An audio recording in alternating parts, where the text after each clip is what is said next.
பாசத்திற்கும் பேரன்பிற்கும் உரிய மகளிர் சுய உதவி குழுவில் இடம்பெற்றிருக்கக்கூடிய தாய்மார்களே, சகோதரிகளே, பத்திரிகை மற்றும் ஊடகத்துறையை சார்ந்திருக்கக்கூடிய நண்பர்களே, உங்கள் அனைவருக்கும் என்னுடைய அன்பான வணக்கம். எங்கும் இயற்கை எழில் கொஞ்சும் மேற்கு தொடர்ச்சி மலையும் உச்சந்தலையைப் போல உள்ளத்தையும் இதமாக்கும் குற்றாலமும் இப்படி தூறலும் சாரலும் கொண்டு மக்கள் மனங்களை குளிர்விக்கும் மண் இந்த தென்காசி மண். வடக்கே ஒரு காசி என்றால் தெற்கே ஒரு தென்காசி என்று சொல்லத்தக்க வகையில் காசி விஸ்வநாதர் கோவில் அமைந்திருக்கு. அப்படிப்பட்ட கோவில் குடமுழுக்கை 19 ஆண்டுகளுக்கு பிறகு கடந்த ஏப்ரல் மாதத்தில் நடத்திய மகத்தான அரசு நம்முடைய திராவிட மாடல் அரசு.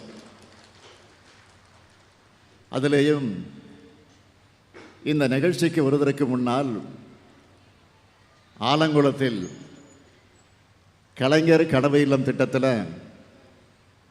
கடந்த மாதம் கல்வியில் சிறந்த தமிழ்நாடு நிகழ்ச்சியில் பேசின அன்பு மகள் பிரேமா அவர்களுடைய கோரிக்கையை ஏற்றுக்கிட்டு வீடு வழங்கக்கூடிய ஆணையை நாங்கள் கொடுத்தோம்.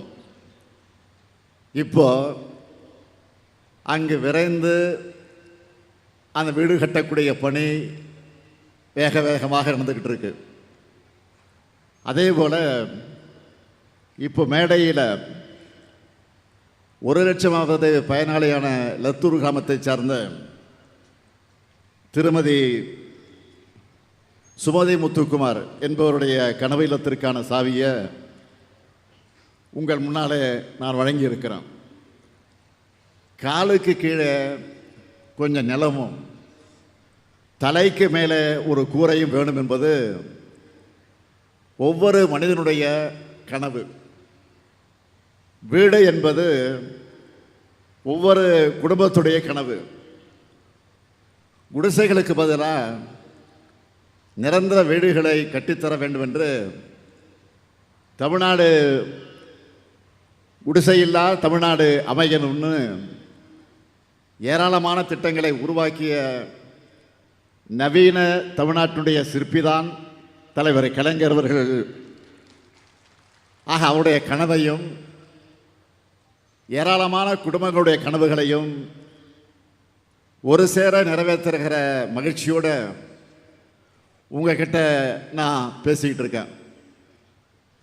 இந்த திட்டத்தை மிக சிறப்பாகவும் வேகமாகவும் செயல்படுத்தி வரக்கூடிய ஊரக உள்ளாட்சித்துறைக்கு என்னுடைய மனமார்ந்த பாராட்டுக்களையும் வாழ்த்துக்களையும் நான் தெரிவித்துக் கொள்கிறேன்.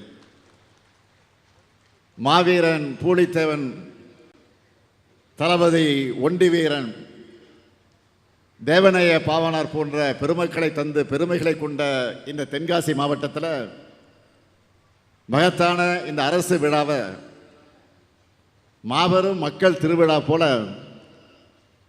ஒரு மாநாட்டை போல ஏற்பாடு செய்திருக்கிறார் மாண்புமிகு வருவாய் மற்றும் பேரிடர் மேலாண்மைத்துறை அமைச்சர், இந்த மாவட்டத்துடைய பொறுப்பு அமைச்சர் KKSSR அவர்கள். அவருடைய அரசியல் பொது வாழ்க்கையில் இதே போல எத்தனையோ பிரம்மாண்டமான மாநாடுகளை நிகழ்ச்சிகளை அவர் நடத்தியிருந்தாலும் இந்த நிகழ்ச்சி எல்லாத்துக்கும் முகடு வைத்ததை போல அமைஞ்சிருக்கு.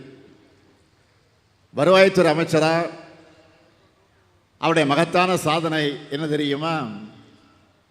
இதுவரைக்கும் இல்லாத அளவுக்கு இவருடைய பீரியடில் தான் தமிழ்நாடு முழுவதும் இதுவரைக்கும் 10,26,743 பேருக்கு இலவச வீட்டு மனைப்பட்டா வழங்கியிருக்கிறோம். அதே போல 9 லட்சம் முதியோருக்கு புதுசாக முதியோர் ஓய்வூதியம் வழங்கப்பட்டிருக்கு. வருவாய்த்துறை சார்பில் 17 விதமான சான்றிதழ்கள் வழங்கப்படுது. முந்தைய அதிமுக ஆட்சியில் விண்ணப்பிச்ச 4.5 லட்சம் பேருக்கு சான்றிதழ் தராமல் வச்சுருந்தாங்க. அவங்க எல்லாருக்கும் சான்றிதழை வழங்கினது தான் இந்த சாத்தூராரின் சாதனையாகும். இப்படி தன்னுடைய அனுபவத்தாலும் அமைதியான செயல்களாலும் அரசுக்கு நற்சான்றிதழை பெற்று தந்திருக்கக்கூடிய மாண்புமிகு அமைச்சர் SSR ராமச்சந்திரன் அவர்களுக்கு என்னுடைய பாராட்டுக்கள், வாழ்த்துக்கள். அதேபோல் அவருக்கு துணை நின்று பணியாற்றி இருக்கக்கூடிய தென்காசி மாவட்டத்தினுடைய ஆட்சித்தலைவர் திரு கமல்கிஷோர் IAS அவர்களுக்கும் தென்காசி மாவட்ட அனைத்து துறை அலுவலர்களுக்கும் என்னுடைய மனமார்ந்த வாழ்த்துக்களையும் நன்றியையும் நான் தெரிவிச்சுக்கிறேன். நம்ம திராவிட மாடல் ஆட்சி அமைந்த பிறகு தமிழ்நாட்டை அனைத்து வகையிலும் அனைத்து துறைகளிலும் முன்னேற்றி வருகிறோம். எல்லாருக்கும் எல்லாம் என்பதை நோக்கமாக கொண்டு அனைத்து மாவட்டங்களையும் வளர்த்து வருகிறோம். நீங்கள் செய்தித்தாள்களில் படிச்சிருப்பீங்க, தொலைக்காட்சியில் பார்த்துருப்பீங்க. தமிழ்நாடு முழுக்க ஒவ்வொரு மாவட்டத்துக்கும் சென்று இது போன்ற அரசு விழாக்களில் நான் பங்கேற்று அந்தந்த மாவட்டத்துக்கு தேவையான திட்டங்களை தொடங்கி வச்சுக்கிட்டு இருக்கிறேன். அந்த வகையில் இன்றைக்கு தென்காசி மாவட்டத்தில் 141 கோடி ரூபாய் மதிப்பீட்டில் முடிவுற்றிருக்கக்கூடிய 117 திட்டப்பணிகளை திறந்து வச்சு 291 கோடி ரூபாய் மதிப்பிலான 83 பணிகளுக்கு அடிக்கல் நாட்டி 2,44,469 பேருக்கு 587 கோடி ரூபாய்க்கு பல்வேறு நலத்திட்ட உதவிகள்னு 1020 கோடி ரூபாய் மதிப்பிலான நலத்திட்ட உதவிகள் வழங்கியிருக்கிறான். இந்த 4.5 ஆண்டு காலத்தில் அனைத்து அரசு துறைகளின் மூலமாக தென்காசியில் நடைபெற்ற பணிகள் குறித்து ஒரு ஆய்வு அறிக்கையை தயாரிக்க சொல்லியிருந்தேன். அதை நான் வாங்கி பார்த்தப்போ எனக்கே மலைப்பா இருந்துச்சு. பெரும்பாலும் இந்த மாவட்டத்தில் உள்ள அனைத்து ஊர்களும் கிராமங்களும் ஏதாவது ஒரு வகையில் பயனடைந்திருக்கு என்று சொல்லத்தக்க வகையில் அந்த அறிக்கை இருந்துச்சு. அந்த அறிக்கையில் சொல்லப்பட்டிருக்கக்கூடிய பணிகளில் சிலவற்றை மட்டும் ஹைலைட்டாக தலைப்புச் செய்தியாக நான் சொல்லணும்னா, 15 ஊர்களில் ஊராட்சி மன்ற அலுவலக கட்டடங்கள், 16 தூர்வாரக்கூடிய பணிகள், குத்தம்பாஞ்சான், மகேந்திரவாடி, கழுநேரிக்குளம், கம்பனேரி உள்ளிட்ட பல ஊர்களில் சமுதாய கிணறுகள், சொக்கம்பட்டி, பெரும்புத்தூர், கூடலூர், பருவக்குடி உள்ளிட்ட பல ஊர்களில் உணவு தானிய கிடங்குகள், ஆலங்குளம், சிவகிரியில் ஒழுங்குமுறை விற்பனை கூடங்கள், ராவுத்தப்பேரியில் எலுமிச்சை சிறப்பு மையம், நடுவக்குறிச்சியில் அரசு தோட்டக்கலை பண்ணை, வினைதீர்த்த நாடார்பட்டி பள்ளியில் வகுப்பறைகள், தென்காசி மருத்துவமனையில் குழந்தைகள் நலப்பிரிவு, மேலக்கரை நல்லூரில் சுகாதார நிலையம், ஆழ்வார்குறிச்சி, குற்றாலம், திருவேங்கடம், பண்பழி உள்ளிட்ட 12 ஊர்களில் குடிநீர் மேம்பாட்டு பணிகள், இளஞ்சையில் புதிய சமுதாய நலக்கூடம், கடையநல்லூர், தென்காசி, செங்கோட்டை, கடையத்தை உள்ளடக்கின தாமிரபரணி கூட்டுக்குடிய திட்டம்னு ஏராளமான பணிகளை எல்லாம் குறிப்பிட்டிருந்தாங்க. உங்கள் எல்லா ஊர் பெயர்களும் அரசோட அறிக்கையில் இருக்கு. அந்த அளவுக்கு தென்காசி மாவட்டத்தில் திட்டப்பணிகள் செஞ்சு தரப்பட்டிருக்கு. அதுக்குன்னு இவ்வளோ தூரம் நான் வந்துட்டு புதிய அறிவிப்புகளை வெளியிடாமல் போயிட முடியுமா? போனால் நீங்கள் விட்டுருவீங்களா? அதுக்கும் நான் அறிவிப்பை வெளியிட விரும்புகிறேன். தென்காசி மாவட்டத்துக்கு இன்னும் என்ன செய்யணும் என்ற எண்ணத்தோட விளைவா இந்த புதிய அறிவிப்புகளை ஒரு 10 புதிய அறிவிப்புகளை நான் வெளியிட விரும்புகிறேன். முதல் அறிவிப்பு, புதுசாக உருவாக்கப்பட்ட இந்த தென்காசி மாவட்டத்துக்கு மாவட்ட ஆட்சியர், காவல் கண்காணிப்பாளர் உள்ளிட்ட அலுவலர்களுக்கு 15 கோடி ரூபாய் செலவில் 11 புதிய குடியிருப்புகள் கட்டப்படும். இரண்டாவது அறிவிப்பு, சங்கரன்கோயில், மேலநிலைத நல்லூர் பகுதியில் இருக்கக்கூடிய பெண்களுக்கு அதிக வேலைவாய்ப்பு அளிக்கக்கூடிய குருக்கல்பட்டி சிப்காட் திட்டத்தின் நீர் தேவைகளை நிறைவு செய்ய 52 கோடி ரூபாய் மதிப்பீட்டில் புதிய குடிநீர் திட்டம் செயல்படுத்தப்படும். மூணாவது அறிவிப்பு, தென்காசி மாவட்டத்தில் இருக்கக்கூடிய மாற்றுத்திறனாளிகளுக்கான ஒருங்கிணைந்த சேவை மையம் 2 கோடி ரூபாய் மதிப்பீட்டில் அமைக்கப்படும். நாலாவது அறிவிப்பு, கடையம் ஊராட்சி ஒன்றியத்துக்கு 6 கோடி ரூபாய் செலவில் புதிய கட்டடம் கட்டப்படும். அஞ்சாவது அறிவிப்பு, சிவகிரி, கடையநல்லூர், சங்கரன்கோயில் மற்றும் திருவேங்கட வட்டங்களில் இருக்கக்கூடிய விவசாயிகளுக்கு பயனளிக்கக்கூடிய வகையில் இந்த பகுதியில் இருக்கக்கூடிய பல்வேறு முக்கிய கண்மாய்கள் 12 கோடி ரூபாய் செலவில் சீரமைக்கப்படும். ஆறாவது அறிவிப்பு, தென்காசி வட்டம் சிவசைலம் கிராமத்தில் இருக்கக்கூடிய கடனா அணை 4 கோடி ரூபாய் செலவில் சீரமைக்கப்படும்.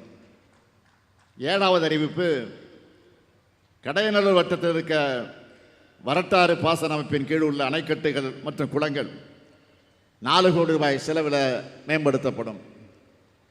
எட்டாவது அறிவிப்பு, செங்கோட்டை வட்டத்தில் அடவி நயினார் கோயில் அணை திட்டத்தின் கீழ் உள்ள அணைக்கட்டுகள், கால்வாய்கள் மற்றும் குளங்கள் 5 கோடி ரூபாய் செலவில் சீரமைக்கப்படும். ஒன்பதாவது அறிவிப்பு, வீர கேரளம்புதூர் வட்டத்தில் இருக்க மாராந்தாய் கால்வாய் 2 கோடி ரூபாய் செலவில் சீரமைக்கப்படும். 10வது அறிவிப்பு, ஆலங்குளத்தில் இருக்கக்கூடிய அரசு மகளிர் கலை மற்றும் அறிவியல் கல்லூரிக்கு 1 கோடி ரூபாய் செலவில் குடிநீர் மற்றும் பிற வசதிகள் செய்து தரப்படும். இந்த 10 முத்தான அறிவிப்புகளும் உங்களுக்கு மகிழ்ச்சியை தரும் என்று நான் நம்புகிறேன். மக்களான உங்களை மகிழ்விக்கவே இந்த ஆட்சி, மக்களை காக்கவே இந்த ஆட்சி, மக்களை வளர்க்கவும் மக்களுக்கு கொடுக்கவுமே இந்த ஆட்சி. இந்த 4 ஆண்டு காலமாக நாங்கள் செஞ்சுட்டு இருக்கோம். எப்போ மக்களை நினச்சிக்கிட்டு நாங்கள் ஏங்குற காரணத்தினால தான் மக்களாகிய நீங்கள் எங்களோடவே இருக்கீங்க. நமக்கிடையே ஏற்பட்டிருக்கக்கூடிய நெருக்கம்தான் சிலரை தூங்க விடாமல் பண்ணுது. அதனால தான் நாள்தோறும் ஏதாவது ஒரு அவதூறு செய்தியை சும்மா அடித்து விடுறாங்க. அதுலேயும் குறிப்பாக எதிர்க்கட்சி தலைவர் திரு பழனிசாமி அவர்கள் விரக்தியின் உச்சிக்கே போய் பேசிகிட்டு இருக்கிறார். தமிழ்நாட்டில் இப்போ எப்படி பரவலாக மழை பெஞ்சிட்டு இருக்குன்னு எல்லாருக்கும் தெரியும். வரலாற்றில் எப்பவும் இல்லாத வகையில் மேட்டூர் அணை தொடர்ந்து நிரம்பி வருது. மேட்டூர் அணை நீரை பாசனத்துக்காக குறிப்பிட்ட நாள் அல்ல, அதுக்கு முன்னாடியே திறந்து விடுறோம். தொடர்ந்து நல்ல மழை பெய்கிறது நல்லாட்சிக்கான அடையாளமாக மக்கள் இன்னைக்கு போற்றிக்கிட்டு இருக்காங்க. ஆனால் இதை வச்சு சிலர் அரசியல் செய்கிறாங்க. என்ன அரசியல்? விளைச்சல் நல்ல வாங்கலை, அது அழுகிடுச்சுன்னு ஏதாவது அவதூறுகளை பழனிசாமி சொல்லிட்டு வரார். விவசாய பெருமக்கள் பாடுபட்டு உற்பத்தி செய்கிற நெல்லை ஒரு நெல்மணி கூட வீணாக கூடாதுன்னு அதிகாரிகளுக்கு நான் உத்தரவிட்டிருக்கிறேன். அந்த அடிப்படையில் கடந்த 4 ஆண்டுகளில் முந்தைய ஆட்சி காலத்தை விட கூடுதலாக நெல் கொள்முதல் செய்யப்பட்டு வந்திருக்கு. முத்தமிழறிஞர் கலைஞர் அவர்கள் 1972 தமிழ்நாடு நுகர்வோர் வாணிப கழகத்தை உருவாக்கி அதன் மூலம் விவசாயிகிட்டிருந்து நெல் கொள்முதல் செய்ய தமிழ்நாடு முழுவதும் நெல் கொள்முதல் நிலையங்களை ஏற்படுத்தி கொள்முதல் செய்யப்படக்கூடிய முறையை தமிழ்நாட்டுக்கு தனியே உருவாக்கினார். நம்ம ஆட்சியில் வேளாண் உற்பத்தி அதிகமாகி இருக்கு, பாசன பரப்பு அதிகரிச்சிருக்கு, அதுக்கேற்ப நெல் கொள்முதலையும் அதிகரிச்சிருக்கிறோம். நெல் கொள்முதல் கிடங்குகளும் அதிகரிச்சிருக்கு. கடந்த 4 ஆண்டுகளில் விவசாயிகள்கிட்ட இருந்து கொள்முதல் செய்யப்பட்ட நெல் எவ்வளவு தெரியுமா? 1,70,45,545 மெட்ரிக் டன். இதில் ஆண்டுக்கு சராசரியாக கொள்முதல் செய்யப்பட்ட நெல் 42,61,386 மெட்ரிக் டன். இது நம்ம ஆட்சியுடைய டேட்டா இது. ஆனால் இதுவே முந்தைய அதிமுக ஆட்சி காலத்தில் சராசரியாக செய்யப்பட்ட நெல் எவ்வளோ தெரியுமா? ஆண்டுக்கு 22,70,293 மெட்ரிக் டன் மட்டும்தான். இந்த அடிப்படை கூட தெரியாமல் பொய் சொல்லிக்கிட்டு இருக்கிறாரு எதிர்க்கட்சி தலைவர் பழனிசாமி. அவர்கிட்ட பொய்யையும் துரோகத்தையும் தவிர வேற எதையும் எதிர்பார்க்க முடியாது. அவருடைய ஹிஸ்டரி அதுதான். நெல் கொள்முதல் குறித்த மேலும் சில புள்ளி விவரங்களை சொல்லணும்னா, அதிமுக ஆட்சி காலத்தில் அக்டோபர் 1 தேதியில் தான் நெல் கொள்முதல் தொடங்கப்பட்டுச்சு. நம்ம ஆட்சியில், திராவிட மாடல் ஆட்சியில் 1 மாத காலம் முன்னாடியே, அதாவது செப்டம்பர் 1 நாளே நெல் கொள்முதல் தொடங்கப்பட்டு வருது. இந்த ஆண்டினுடைய பருவமழைக்கு முன்னாடியே விவசாயிகள் நெல் அறுவடை செஞ்சு புதிய விலையில் நெல்லை விற்க 1 மாதத்துக்கு முன்னாடியே செப்டம்பர் 1 தேதியே கொள்முதல் தொடங்கப்பட்டாச்சு. கொள்முதல் செய்யப்பட்ட நெல் பாதுகாப்பாக மூடி வைக்கப்பட்டிருக்கு. நெல் கொள்முதல் ஈரப்பத அளவை 17 விழுக்காட்டிலிருந்து 22 விழுக்காடாக அதிகரிக்க ஒன்றிய அரசுக்கு நான் கோரிக்கை வச்சேன். அவங்களும் அந்த கடிதத்தை பார்த்துட்டு அந்த கோரிக்கை கவனிச்சுட்டு வந்து பார்வையிட்டு இருக்கிறாங்க. இப்போ ஒவ்வொரு நேரடி கொள்முதல் நிலையத்திலையும் தினமும் 1000 மூட்டைகள் கொள்முதல் செய்யப்படுது.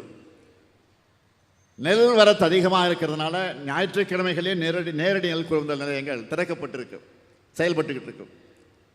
இது எதையும் தெரியாமல் மாண்புமிகு எதிர்க்கட்சி தலைவர் பேசிக்கிட்டு இருக்கிறார், குழப்பிக்கிட்டு இருக்கிறார். என்னை பொறுத்த வரைக்கும் தினந்தோறும் இது பற்றி விசாரிச்சுட்டு நான் நடவடிக்கை எடுத்துக்கிட்டு இருக்கிறேன்.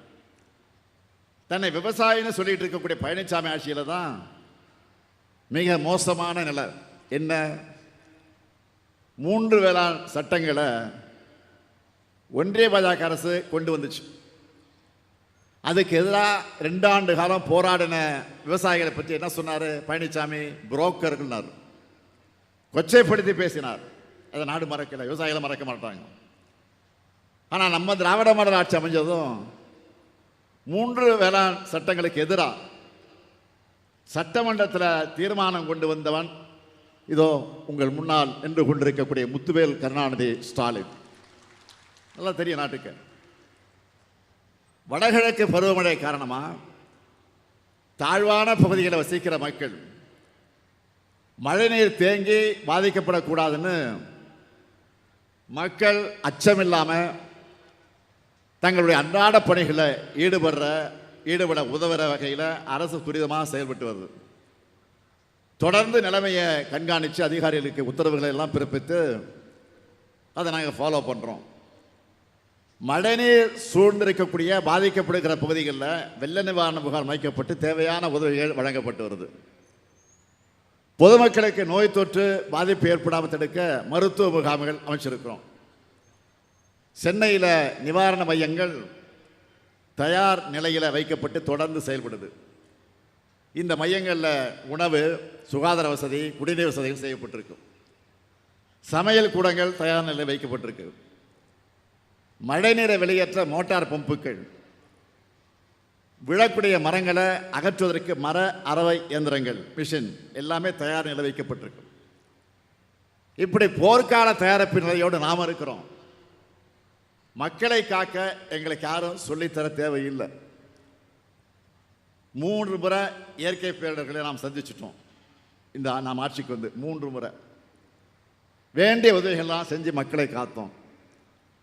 ஆனால் பாதிக்கப்பட்ட உட்கட்டமைப்புகளை சரி செய்ய நிவாரணப் பணிகளுக்காக நாம் கேட்ட 37,000 கோடி ரூபாயை ஒன்றிய பாஜக அரசு கொடுத்துச்சா?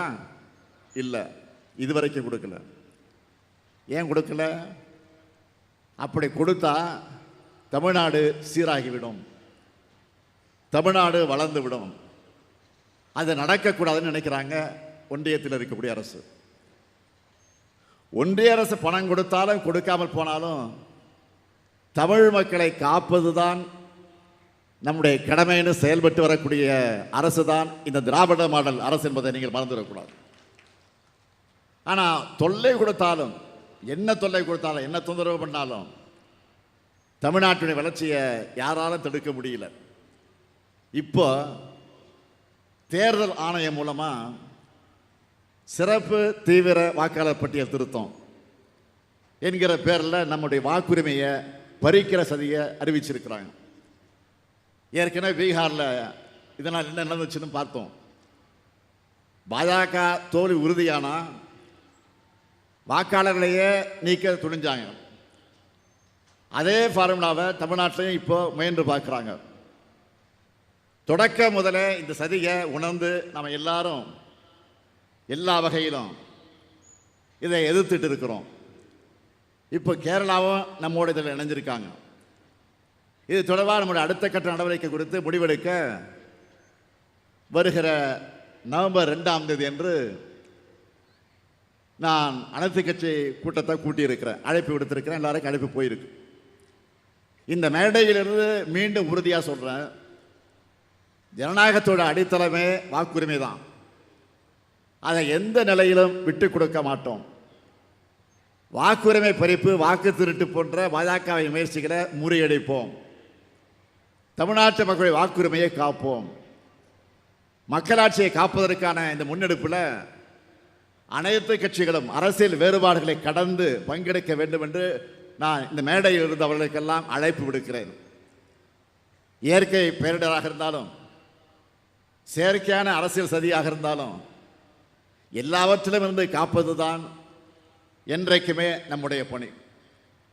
நான் முதல்ல சொன்னது போல, மகத்தான உங்களை மகிழ்விக்கவே இந்த ஆட்சி, மக்களை காக்கவே இந்த ஆட்சி, மக்களை வளர்க்கவே இந்த ஆட்சி, மக்களுக்கு தேவையானதை கொடுக்கவே இந்த ஆட்சி. இந்த நல்லாட்சி என்னாலும் தொடரும் தொடரும். தமிழ்நாட்டின் வளம் பெருகும் பெருகும் என்று சொல்லி விடைபெறுகிறேன். நன்றி, வணக்கம். உடனுக்குடன் செய்திகளை தெரிந்து கொள்ள சன் நியூஸ் பெல் ஐகானை கிளிக் பண்ணுங்க.